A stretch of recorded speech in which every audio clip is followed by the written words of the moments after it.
Ready, start. The question which has arisen for consideration, in the present set of cases, pertains to the constitutional validity of the Constitution (99th Amendment Act, 2014 hereinafter referred to as, the Constitution (99th Amendment Act as also, that of the National Judicial Appointments Commission Act, 2014 hereinafter referred to as, the NJAC Act stop para. During the course of hearing on the merits of the controversy, which pertains to the selection and appointment of judges to the higher judiciary, that is, chief justices and judges of the high courts and the Supreme Court, and the transfer of chief justices and judges of one high court to another, it emerged that learned counsel for the respondents, were inter alia relying on the judgment rendered in SP Gupta versus Union of India, hereinafter referred to as, the first judge's case, whereas, the learned counsel for the petitioners were inter alia relying on the judgment in Supreme Court Advocates on Record Association versus Union of India, hereinafter referred to as, the second judge's case, and the judgment in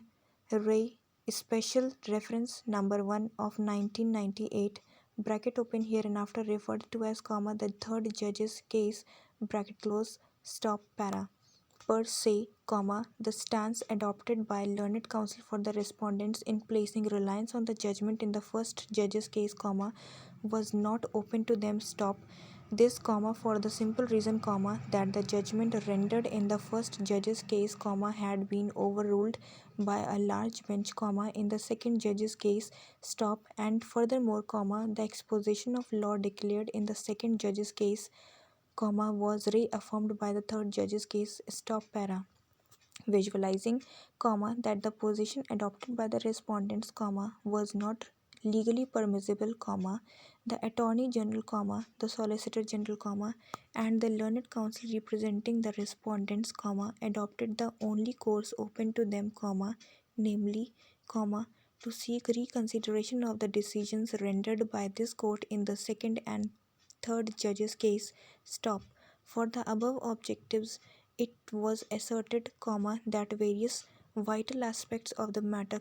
had not been brought to the notice of this court,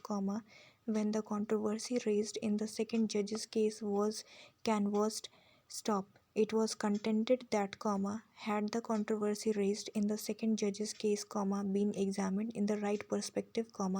this court would not have recorded the conclusions expressed therein, by the majority stop. It was submitted, that till the respondents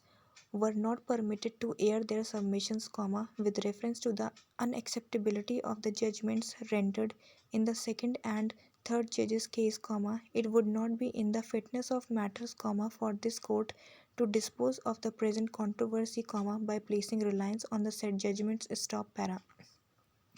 Keeping in mind the importance and the sensitivity of the controversy being debated, as also, the vehemence with which learned counsel representing the respondents, present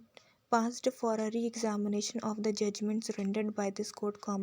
in the second and third judges' cases, we permitted them, to detail the basis of their assertions, stop para, before embarking on the issue, namely,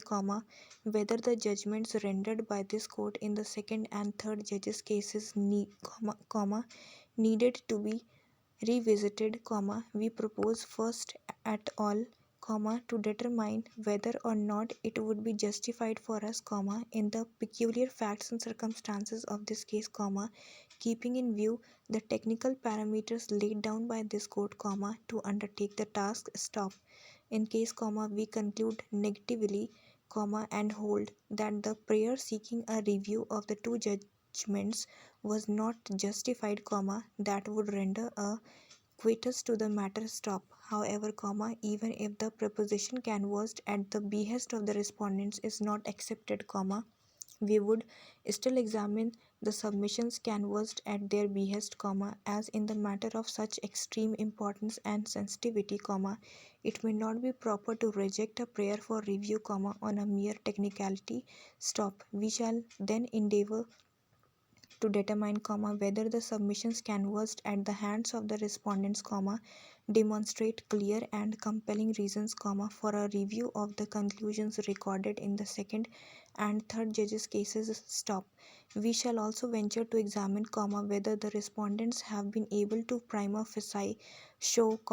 that the earlier judgments could be seen as manifestly incorrect. For such preliminary adjudication, we are satisfied, that the present bench strength satisfies the postulated requirement, expressed in the proviso under Article 145 in bracket 3.